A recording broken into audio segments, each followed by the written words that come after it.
Só que tem uma notícia boa para os torcedores do Flamengo. A partir de abril, e a gente já está terminando o mês de março, o Pedro retorna.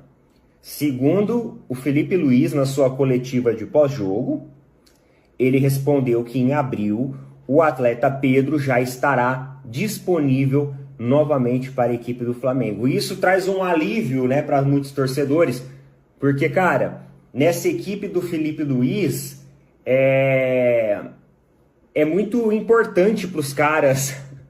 Tô olhando ali, aqui do outro lado, tem um bloco, né? Aí tem uma criança ali olhando pela janela, eu falando no vídeo, deve estar falando assim: o que esse louco tá conversando com a câmera, tanto gesticulando e tal? Aí eu olhei assim, né? Aí que eu olhei assim pra ela, ela se escondeu. Aí deve estar falando assim: meu Deus, o que esse louco tá falando pra câmera? Mas enfim, do que eu tava falando mesmo? Tá.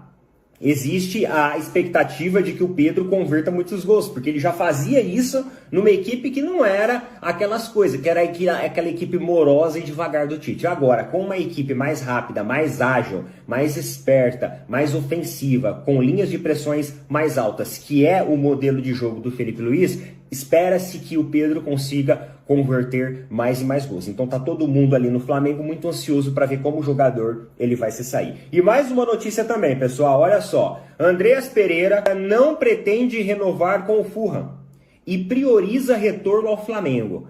Vocês sabem que no final do ano passado a gente teve o nome do Andreas circulando ali, circulando no Palmeiras.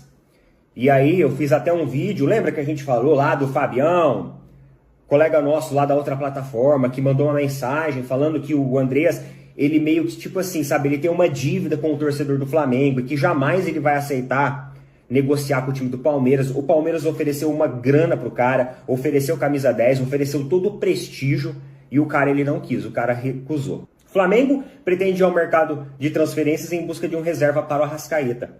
Sendo assim, um dos nomes analisados pela diretoria é Andreas Pereira. O jogador, inclusive, não pretende renovar com o clube inglês e prioriza retornar ao Flamengo. Em resumo, Andreas Pereira não quer renovar com o Fulham, pois se sente desvalorizado na equipe inglesa. Neste interim, segundo o jornalista Gabriel Reis, o meia quer priorizar o Flamengo para retornar ao futebol brasileiro na próxima janela de transferências em junho. Contudo, o atleta demonstrou o desejo de retornar ao Brasil em caso de propostas vantajosas. Com isso, o Flamengo monitora a situação do meia e não descarta fazer uma proposta na próxima janela de transferências. Outro ponto que merece ser relembrado